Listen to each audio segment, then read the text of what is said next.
was about Saturn. So just a bit of background on Cassini. Cassini, after spending about 10 years, after spending a long time getting there, got to Saturn about 3.5 years ago.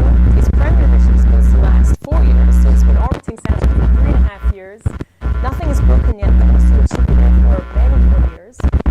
Cassini has got all kinds of instruments on it. It's as big as glass, so it's really up to see this picture of the scale up.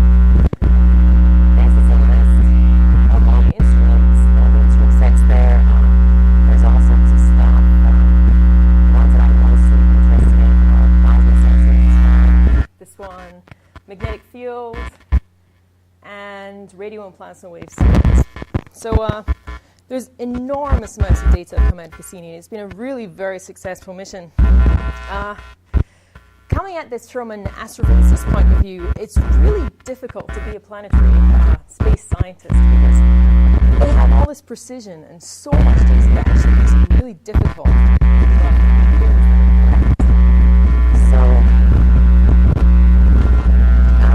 Mostly what I'm concerned about, as I said, are these plasma observations. And that's because I'm interested in what happens to Saturn's magnetosphere, which is the region of space around Saturn that's dominated by the planetary magnetic field as opposed to the solar one. And for Saturn, the edge here of the magnetocause is at about 25 Saturn Earth. So it wouldn't be a good Cassini talk without lots of gratuitous pretty pictures. So here they are. There won't be any more.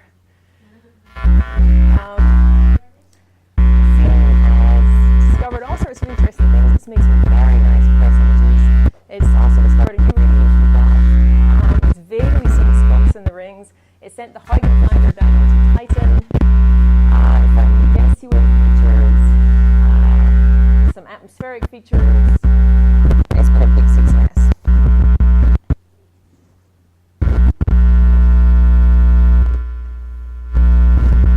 So, what I'm going to talk about today is Saturn in a spin. I'm going to talk about how we measure the rotation rate of giant planets and why you can't do it very easily for Saturn and why Cassini confuses even more. I'll then describe the theory that I have that might explain all the observations, explains all the observations so far, and I'll describe these observations and outline what's coming next.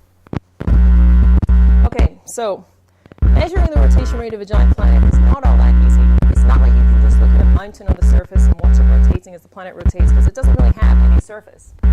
Also, you can look at some sort of cloud, some storm system, watch it rotate, but because there's strong differential rotation, so the winds on the surface of the planet, you wouldn't get exactly the period of the interior of the planet.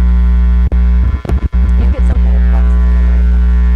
So what's usually done is to use the magnetic field. So the magnetic field of the planet is probably produced way down somewhere in the core, where it's rotating as a solid body in a diagonal region. So here for Jupiter, what you do is you get your spacecraft here, you sit here and watch the planet rotate. And because the dipole is tilted by 10 degrees, the magnetic field strength changes with a time scale that is the rotation period of the planet. So you measure the rotation period that way. But it's quite difficult to connect to these planets. So what you do instead, if you can't be right there, is use the radio emission. This is a picture of a torus of electrons somewhere around here next to Jupiter. They're emitting a synchrotron, and this gives you a magnetic period too, because these electrons are tied to magnetic field lines, and you can see that because it's in tilt again, there's some modulation in the brightness of the synchrotron radiation on the period of rotation of the planet. So for Jupiter, this has been done very successfully. This is the rotation period of Jupiter. It's over about 50 years. It hasn't changed by any more than 1 part in a million.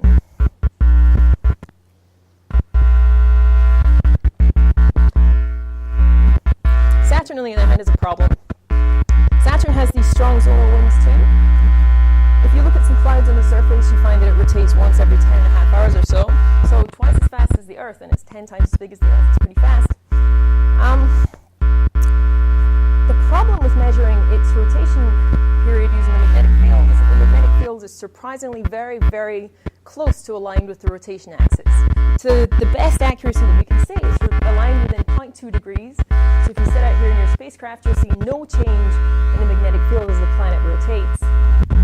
So you can't measure the period that way. Then about 30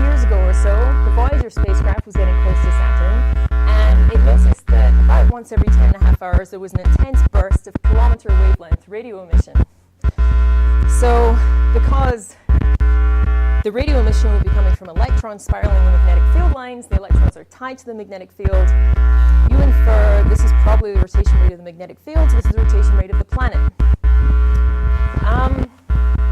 The idea probably is that at the time we thought, I didn't think personally, I wasn't around, but at the time people thought probably there's some magnetic anomaly that we just haven't measured yet, and it's somewhere in high latitudes here, because this is coming from somewhere close to the pole of the planet. Probably there's some magnetic anomaly, it's rotating, interacting with the solar wind once every period, and producing some sort of radio emission. But that was good enough to accept it as the period, and here is Saturn's official rotation period, accepted by the IAU. The trouble is, that's not Saturn's rotation period. So starting about 1994 and going on for several years, there was a solar wind spacecraft, solar wind probe called Ulysses, that was able to detect this kilometric radiation. It's not something you can detect on Earth because kilometer wavelengths are too long to get down to us, and it's also pretty weak. And what they found is that the period changes on a timescale of about a year.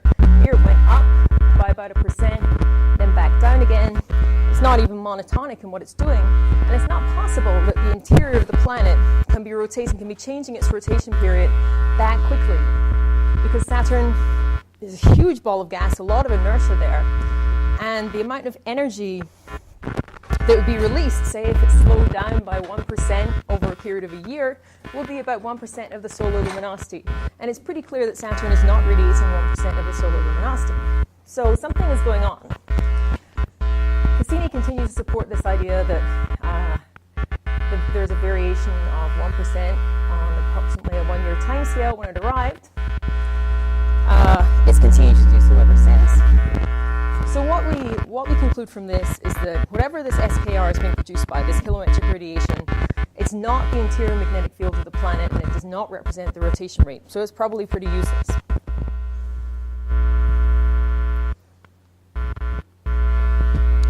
Once Cassini was there, however, it was able to orbit for a really long time and eventually discovered that there is a little bit of a non-axisymmetric magnetic field. I mentioned it's very, very aligned before, but Cassini was able to do many, many orbits over a period of 14 months and discovered that there is a modulation in the magnetic field with approximately a 10.5-hour period. The perturbations are of size nanotesla in the inner magnetosphere, which is about 0.01% of the surface strength of the field of the surface of the planet. And these authors decided, okay, so the SKR doesn't work. We have a new period, in fact a longer period, using magnetic perturbations. So this must be the interior rotation rate of the planet. Finally, we found that the dipole is not quite aligned, that there's a slight tilt, and we're measuring it. But it can't be the interior magnetic field of the planet. Because if you have a magnetic field that's contained within a planet, you have a dipole field that's going to drop off as about 1 over r cubed. Any higher multipole will drop off faster.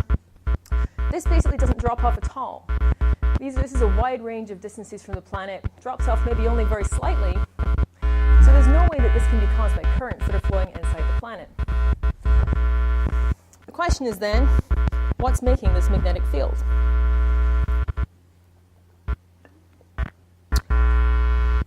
But before we get to that, I've given this talk before, and I always get asked, why do we care? This is 1%. And there are 2 reasons why we might care, even if you don't care about Saturn itself. And one is that all the periods that were inferred by the SKR are down here at about 10 hours, 40 minutes or so. And all the winds on the surface of the planet are rotating faster than that. And that's a bit strange. It's kind of hard to understand why most of the surface of the planet would be super rotating with respect to the core. So if we manage to get the period to be somewhere like here instead, that would be much more comfortable for people who care about atmospheric dynamics. Another thing is related to the size of the core of Saturn. So when you do these calculations to model the interior structure of a planet, then the rate at which the planet is spinning is actually quite important. And there was a paper recently on this that I'll get back to later. Basically, if Saturn's if Saturn turns out to be rotating faster than we thought it was before, then it's most likely that the core mass that we infer is going to go down. And Jupiter is consistent with having pretty much no core mass, no massive solid core in metals. Saturn has about 15, 20 Earth masses probably, but if that was revised downwards, then it would mean that both the giant planets that we know may have pretty tiny cores, and that's going to have some implications for how planets formed, whether they formed out of a disk instability of gas, or whether they formed a core first and then accreted gas onto that. So even if you don't care about Saturn itself, it's good to pay attention to how fast Saturn is rotating, because it might change the size of the core of this alien Jupiter. Does 1% really matter for that? Well, so what I've heard is that 1% can make a difference of about 30% in the core mass. Yeah.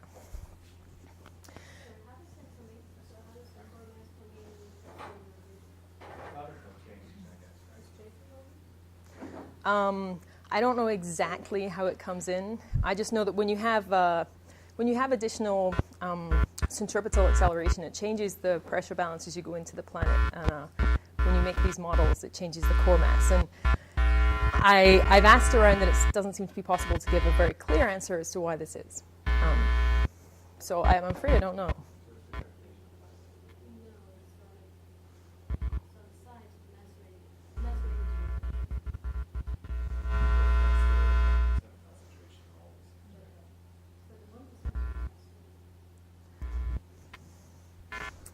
This is what I've been told. It's not something I understand in detail. Because I care about Saturn, and there's interesting physics to be understood in what's going on. So this is a topic that's been receiving more and more attention as time goes on. There are papers about this appearing all of the time, and there are a lot of suggestions as to what could possibly be going on. The idea that the magnetic anomaly is an anomaly of the interior magnetic field can be discounted.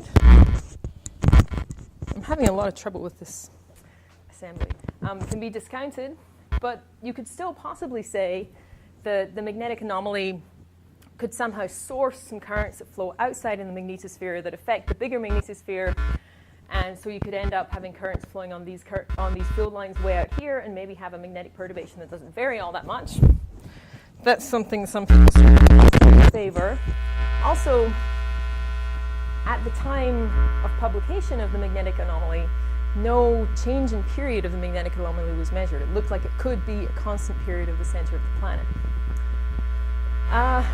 There's been another suggestion, which is that there's an internal anomaly, but that when you see the Saturn kilometric radiation, it's affected by the interaction of the planet with the solar wind, which is certainly true. Probably the kilometric radiation is something to do with the solar wind. And also you could suggest that it's due to some sort of activity associated with big storms up here on the planet. There's no evidence for that. There's no evidence against that currently. So these are all things that have to be kept in mind.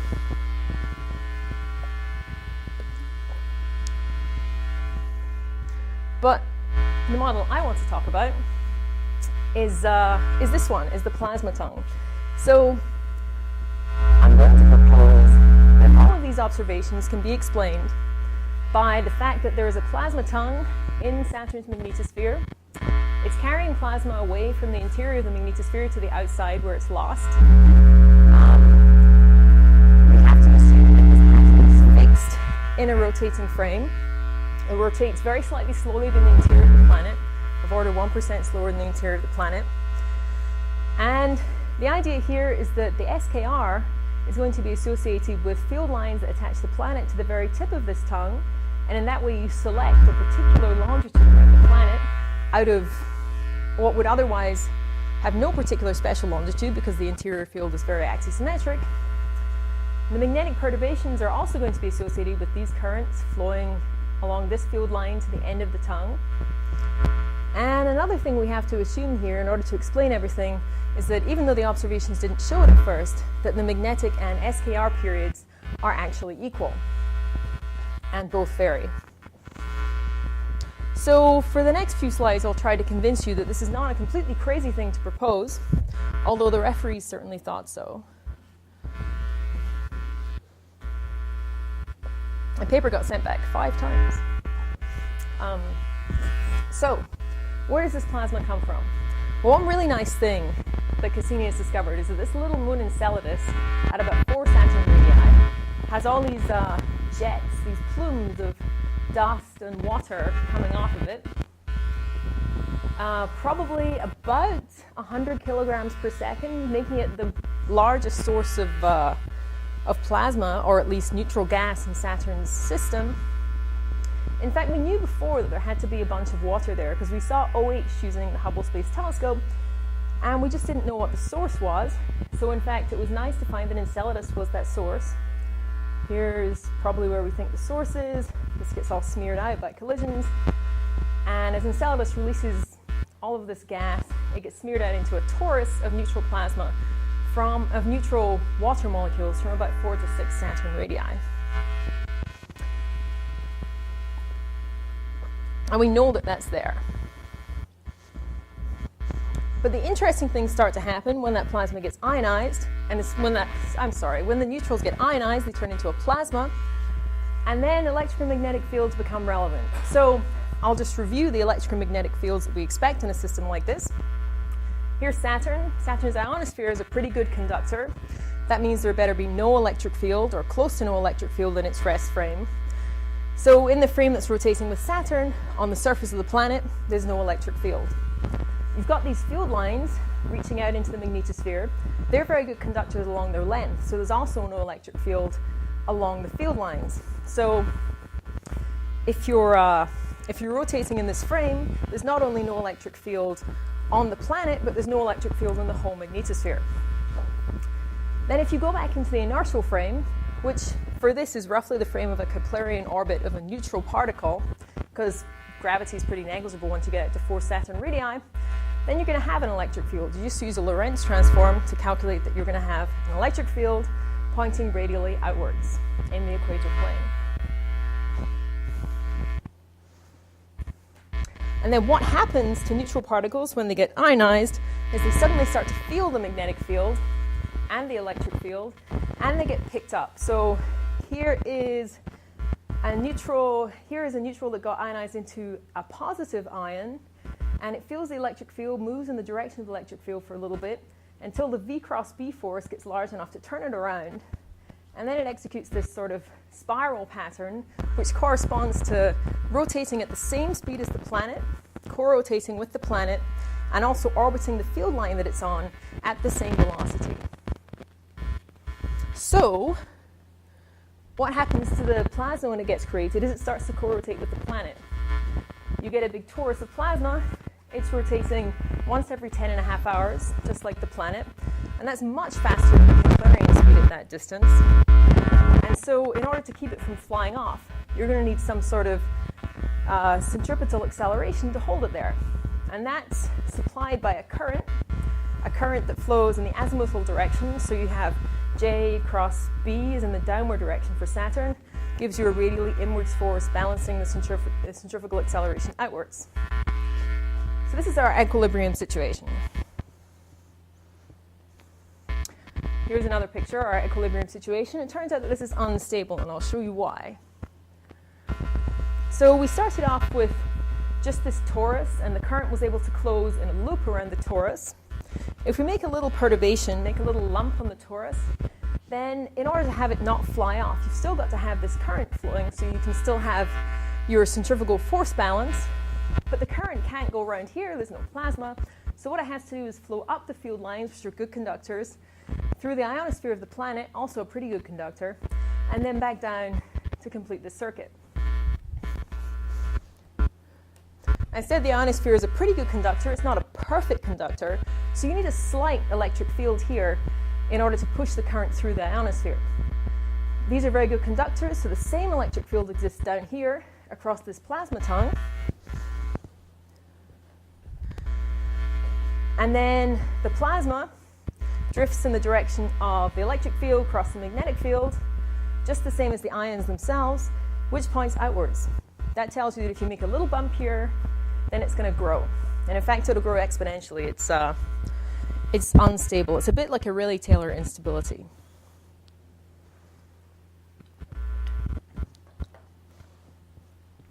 And what you end up with is this sort of situation where the ionosphere is an imperfect conductor. This is looking down on the planet. These red lines are dipole field lines in projection. Purple is the plasma. The plasma starts off somewhere here, slowly drifts outwards due to this instability. Somewhere out here, the plasma gets pinched off, or the solar wind removes the plasma from the field lines, and it gets lost somewhere down the tail and out into the solar wind itself.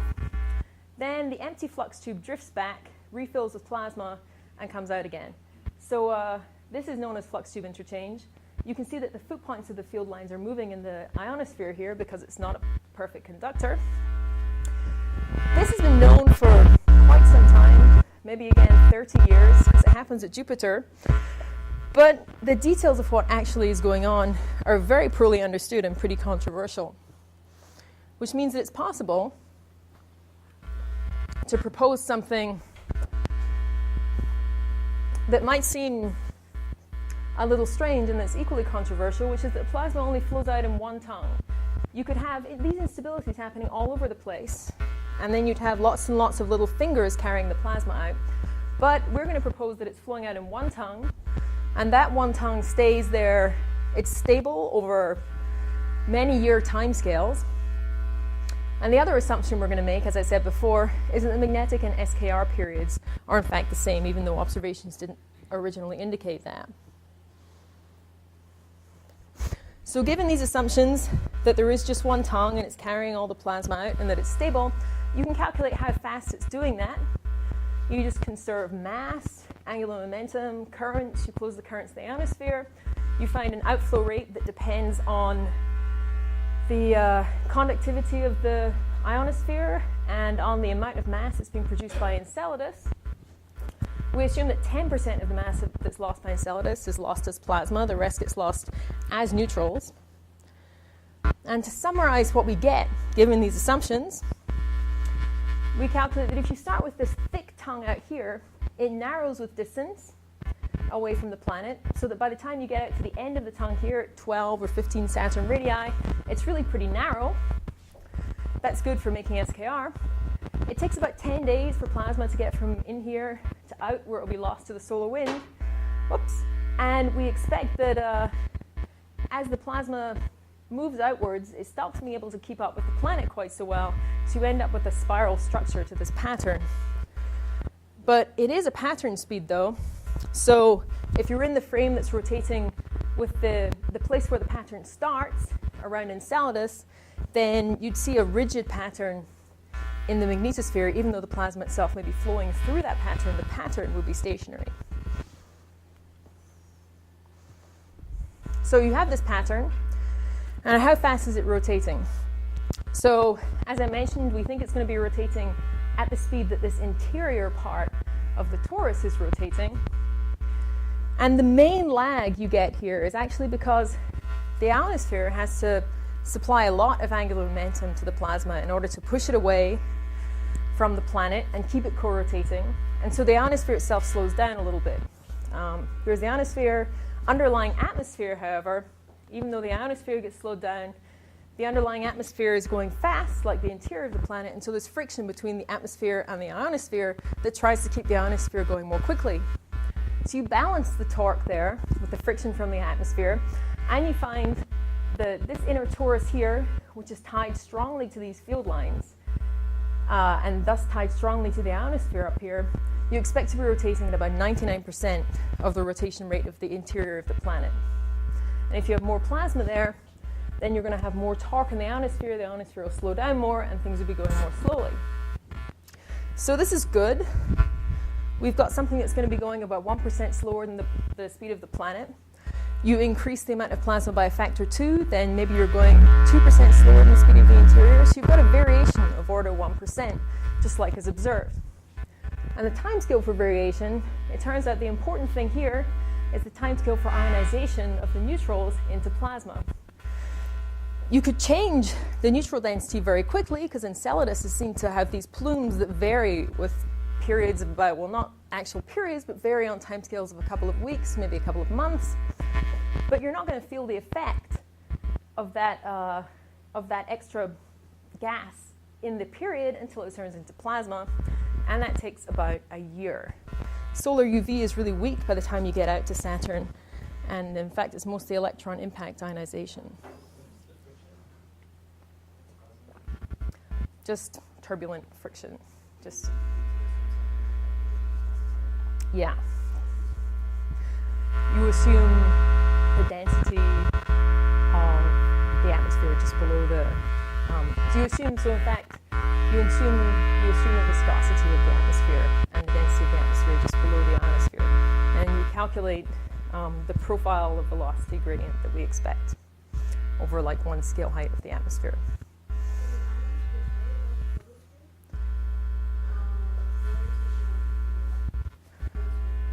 I don't know where it is relative to the photosphere.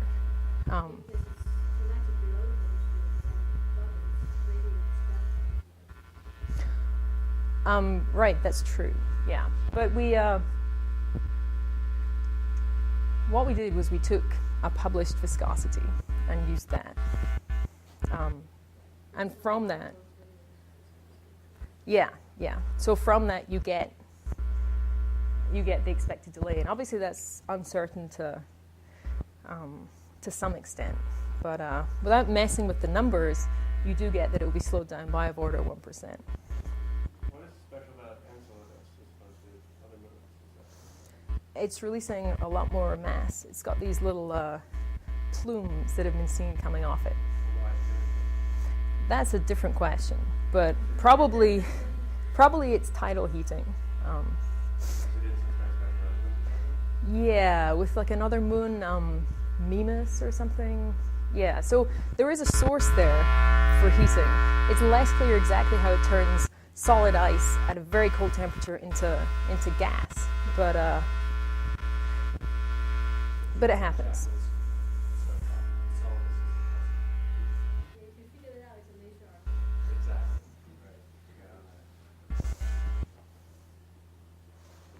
All right, so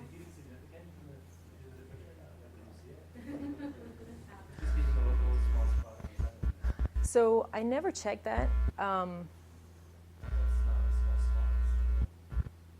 Right, so it would be a ring around the planet somewhere here. I mean, there are lots of other heating sources going on there, like auroral electrons are constantly precipitating into the planet, and I'm not sure that you could see that amount of heating, but I haven't actually checked what the numbers are. But anyway, given this somewhat approximate calculation of the amount of slowing down that you expect, you find that there's a delay of order 1% that varies in a 1-year timescale, just as been observed in the rotation of this whole pattern. But what about the observables? What about the magnetic perturbations and the SKR? So you have to feed this plasma that's outflowing with currents that are coming from the planet. The currents are largest close to the end, where things are moving most quickly away from the planet. And also there's most angular momentum there that you have to supply. And it turns out that you expect about 1 million amps to be flowing along the last field line that connects the planet to the end of the tongue. And from that, you would get a magnetic perturbation in the inner magnetosphere, in somewhere here, of about 1 nanotesla, that decreases with about 1 over distance from the planet, which is not very much. Not a fast decrease. In terms of the SKR, large currents tend to lead to instabilities. You get formation of double layers, you're able to accelerate your electrons, and you could expect some sort of radio emission on this same field line. And the field line is connected to a very narrow part of the tongue, so this would select a narrow longitude sector that would be special in producing the SKR.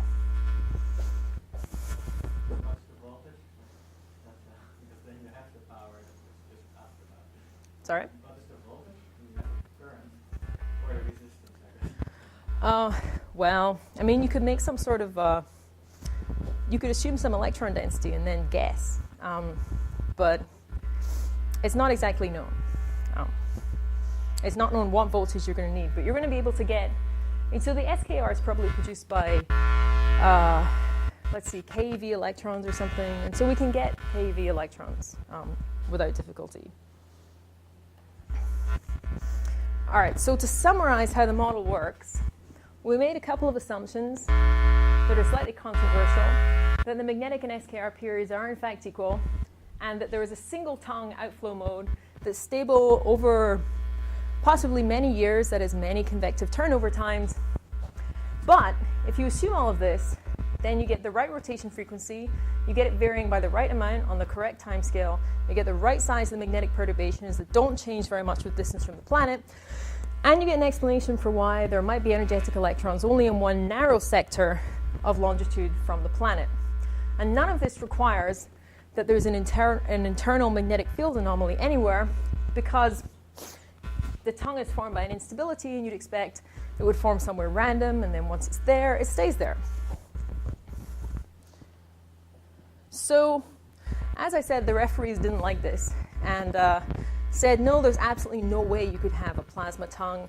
It doesn't happen at Jupiter. Why would it happen here? And they sent it back 5 times, but then observations started to go in our favor, and I wouldn't be telling this story if it didn't have some kind of a happy ending. So here we are, more observations.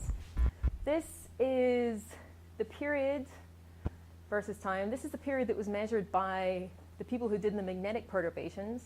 They had some fairly large error box here. Then this is the SKR during that time. And you can see that these periods are totally consistent with each other. And in fact, more recent observations show that the magnetic period varies just like the SKR period does. So they are tied together. And then using these exquisite observations that Cassini is able to make, you can monitor the SKR more or less continuously and get a phase as a function of time, so that you define a frame that's rotating with the SKR. You keep the SKR at a constant longitude in that frame, and the speed of rotation of the frame changes. Then if you re-examine everything that you thought was axisymmetric in that frame, you find that it's not. So the electron density, for example, this is the first thing to be noticed, that if you look at it in a frame that's rotating with the frame with, say, the old SKR frequency, what we thought was the interior rotation rate of Saturn, there is no variation of plasma density with longitude. If you move into the frame that's rotating with the SKR, you get a sinusoidal variation of plasma density with longitude. That is, there is a plasma tongue. This is what was detected right here. That was really good news, because the paper got accepted after it had been verified. So since then, somewhat of a spiral structure has been observed in the plasma density. They're able to detect that there's a plasma enhancement further out on this side. So maybe you do have some sort of curving spiral pattern of plasma. Some other work has been done on measuring how fast you think the planet's rotating in other ways, but then plenty of other things now show rotational modulation when you look at them in the right frame. One of the things that has shown rotational modulation is the aurora. And this is an HST picture of the aurora on Saturn. This is looking down on the south pole of Saturn. You have this ring of aurora that's probably located at the boundary between field lines that are attached to the planet and field lines that are attached to the solar wind. It's about 15 degrees from the pole. And what has recently been detected using a lot of HST observations is that the aurora rotates with the planet too, at a period that's at least consistent with the period of the SKR at the time that the measurements were done. But these authors originally thought that probably this indicates, because the strength of the planetary magnetic field is much, much bigger than any strength of the magnetic perturbations when you're right up at the pole there. Perhaps this actually represents a tilt of the interior dipole, and they managed to detect a 1 degree, this is 1 degree, offset of the interior dipole.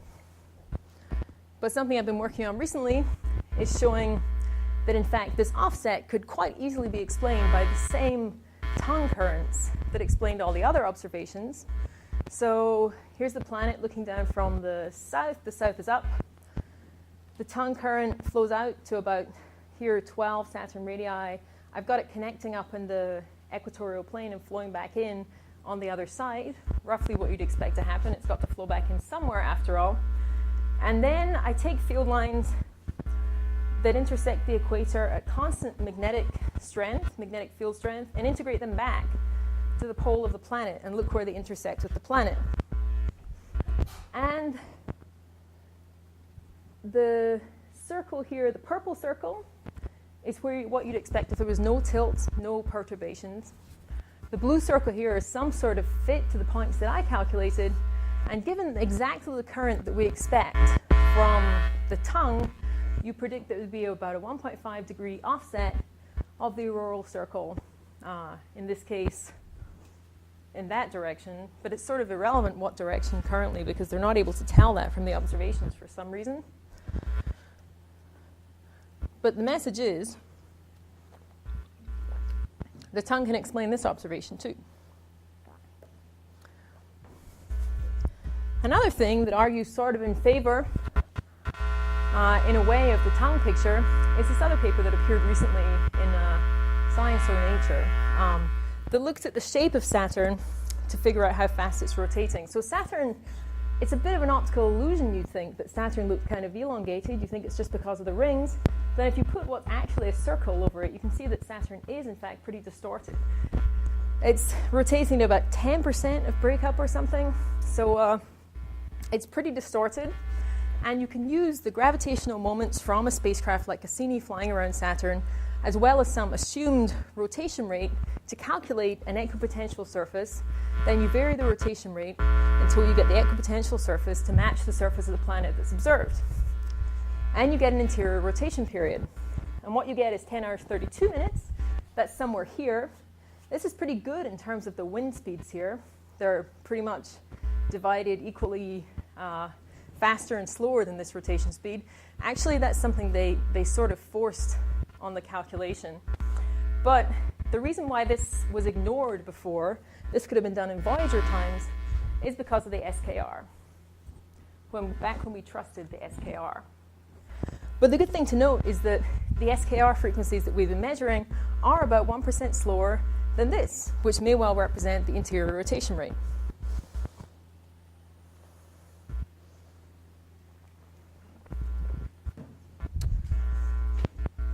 And just to be honest about this, it's not completely obvious that this tongue picture works yet. So there are constraints on where the SKR emission is strongest and where the density is strongest here, and the magnetic perturbation. And it doesn't look like the SKR and the magnetic perturbations are actually strongest in the same at the same longitude.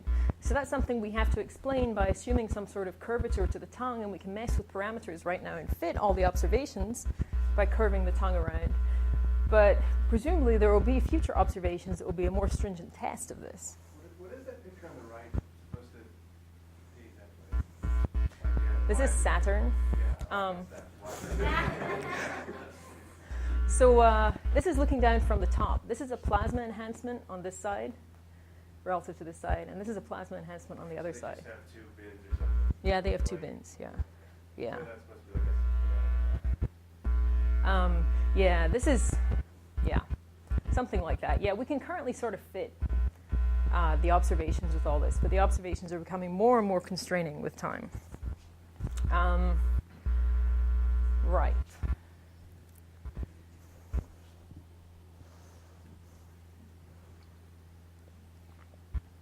Another way in which things are becoming more constraining, it's really, really amazing the sort of level of detail you get from a space science experiment. So here are the currents we predict again, plotted out here. And they're able to measure all over the magnetosphere, more or less, the dependence of the magnetic perturbations with longitude, with latitude, and you've got to match all of that to get everything right. And what they found so far is that, roughly speaking, there is no change as you cross the equator in the strength of the magnetic perturbations. And what that means for our model is we're forced to put all of our currents in the southern hemisphere, which is okay because right now the southern hemisphere is in summer and probably the conductivities are higher, so the currents probably are higher. But we're pretty much forced to put them all there, and even then, over the range that's been observed, we get a factor of 2 variation in the magnetic field strength of the perturbations that we expect across the equator. For me, a factor of 2 is basically nothing, but for space scientists, apparently that's a lot.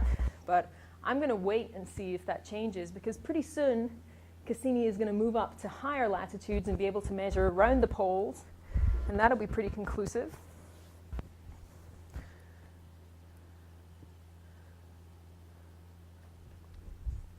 Another thing that's really, really detailed is the plasma properties. So they have these plasma instruments. They make in situ density measurements, and they make measurements of the pitch angle distribution of all the particles, and you have to match all of those things to get a theory to actually be right.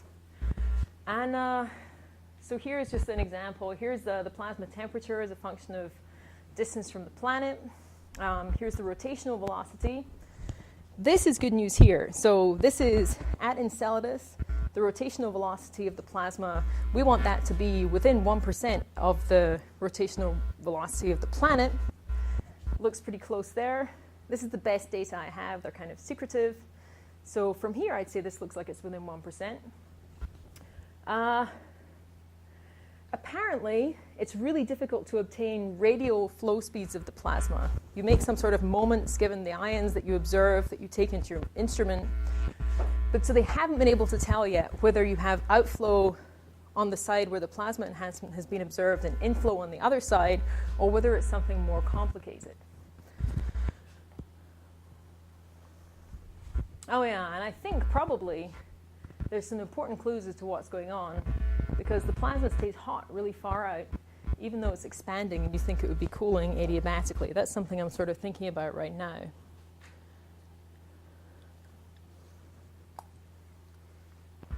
Now, as I mentioned, it's kind of hard to see why you would form just one tongue, because the smallest scale modes actually grow the fastest, and they grow faster as they grow. They get faster and faster because the centrifugal acceleration gets larger, and so you'd actually expect the small modes to run away from the large modes and extend into very long, thin fingers.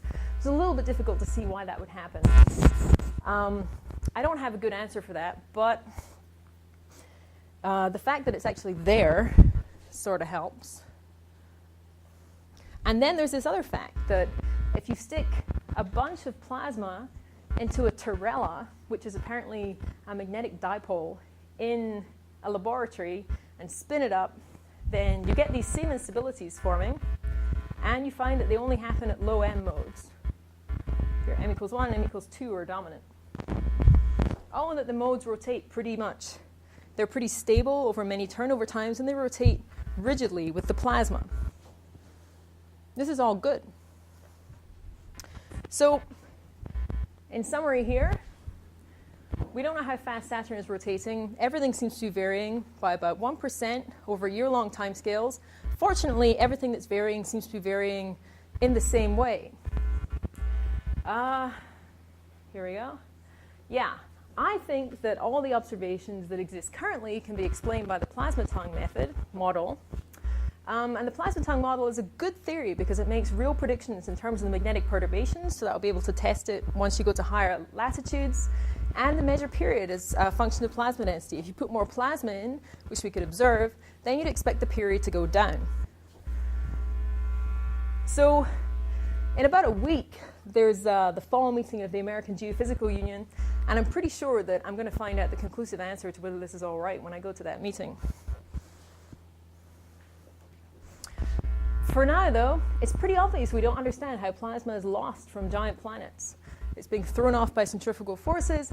We don't know how it's getting out there. It's pretty obvious because I can propose something that's seemingly impossible that turns out to be roughly true.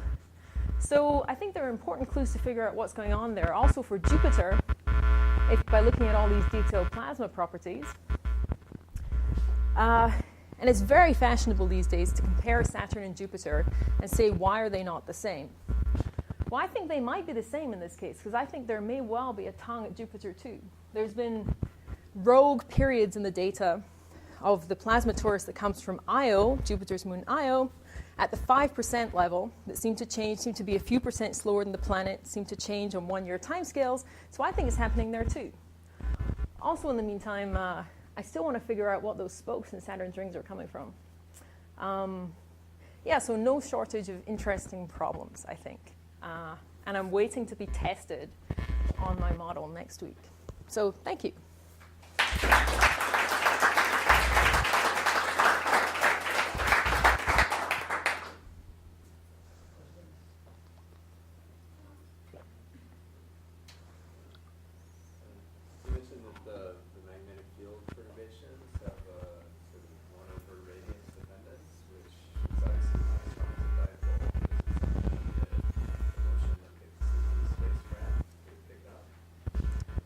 Well, it's been measured.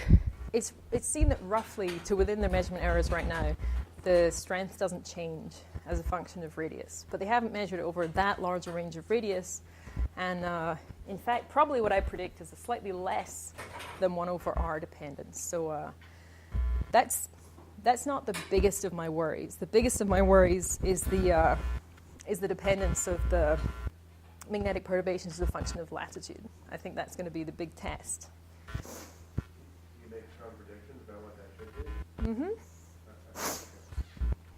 Yeah, back here somewhere. This is what that should be, and this curve continues down further as you get further away from the equator. Sorry, this is the distance from the equator, and up further here. Right now, there's pretty much a big box here that says it's constant. But yeah, pretty soon when Cassini moves out to here and here, I'll be able to say whether that works or not.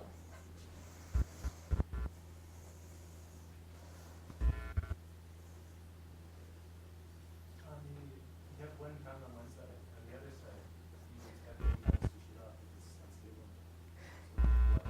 it's unstable. Yeah, so you'd expect little tongues to shoot off the whole thing, to shoot off the big tongue too. But so you have to assume that somehow all these little tongues have combined, maybe through some sort of inverse cascade with like little tongues in turbulence, so that you end up with one big structure where you have predominantly outflow on one side and predominantly inflow on the other side.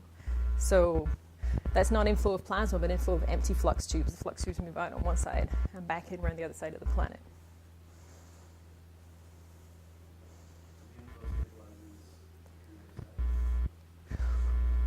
Well, maybe. I think probably what's likely happening is that lots of little miniature tongues are happening, or miniature tongues or little swaps of flux tubes are happening all the time on small scales, but that somehow on a larger scale there's some sort of average more outflow on one side and actually less outflow on the other side. I think probably on small scales instabilities are happening all the time. There's some evidence for that. So always somebody says this, right? And I always ask somebody who does numerical simulations. I've tried to get somebody to do this, but the trouble is, okay, so the first thing is the planet is not a perfect conductor. Then you pretty much have force free in the magnetosphere, and then you have some perfect MHD with a bunch of mass out where the plasma tongue is. And nobody seems to want to do this. You couldn't do it. The 3D global simulation would be a disaster. But you've got a model for what the restoring force is, right? So you could do a little 2D, Taylor. Yeah. So there is actually, at Rice University, they have this big thing called the Rice convection model. And they try to simulate exactly this, and they get little thin fingers that are moving off. But what they don't have is an active source of plasma at the inside. They just start with a torus and watch what happens to it as a function of time. So, I mean, I'm not experienced at doing numerical simulations, so I don't know what's difficult about having an active source of plasma in the inside. But it seems that it's not easy to simulate this problem. If you're trying to do the plasma physics properly, or even keeping the 3D flux lines models or self-consistent with that really now. But you've got a nice workable, you've got a simple enough model that could do the linear instability. There's no reason in the world why you couldn't do that non-linearly. Right. No, I guess that's true, yeah. As long as you ignore a bunch of plasma physics effects and so on. But Right. Well, I mean, if it seems unlikely that the number of tons would depend sensitively on some plasma physics effect. yeah, You've got a centrifugal force balanced by. I'm sort of hoping that it does depend on some subtle plasma physics effect, though, because it seems, based on just the instability condition, it seems sort of unlikely that it's going to work out that you expect to have one tongue. But maybe a simulation would resolve that. Right, that's true. But in this case, the acceleration increases as a function of distance. So you expect if you get a little offshoot, then it will actually accelerate away, and the big modes will never catch up. So it's sort of a problem. I mean, I'd really like it if the biggest mode won. So is the tip of the tongue close enough to the magnetopause that interactions with the solar wind would be important? Yeah, so the tip of the tongue we expect to be about 12 to 15 Saturn radii, and the magnetopause probably about 20 Saturn radii, but possibly as little as 15 depending on how the solar wind's doing. Yeah, that's close enough for compression due to the solar wind to affect what's going on. Would that also be a 1% effect, or sort of Well, yeah, so the solar wind could change things by of order 1%, but that wouldn't explain what makes the anomaly to begin with. So yeah, it's possible it doesn't depend on how much plasma is there. And it's also possible that the plasma all accumulates there because there's some other source of anomaly, and it just happens to prefer to be on that side. But yeah, I think solar wind could be important in changing the frequency of the SKR, certainly. Do people know why Jupiter's magnetic field has inclined so much with respect to its magnetic axis and opposite? Well, so it's fine that Jupiter's is inclined. The problem is why Saturn's not, why Saturn's so axisymmetric. And you can make a theory to explain that in terms of some sort of conducting shell that's rotating at a slightly different velocity than the core of the planet. And that's shielding out all the changes that would happen on short timescales, so you end up with just an axisymmetric field.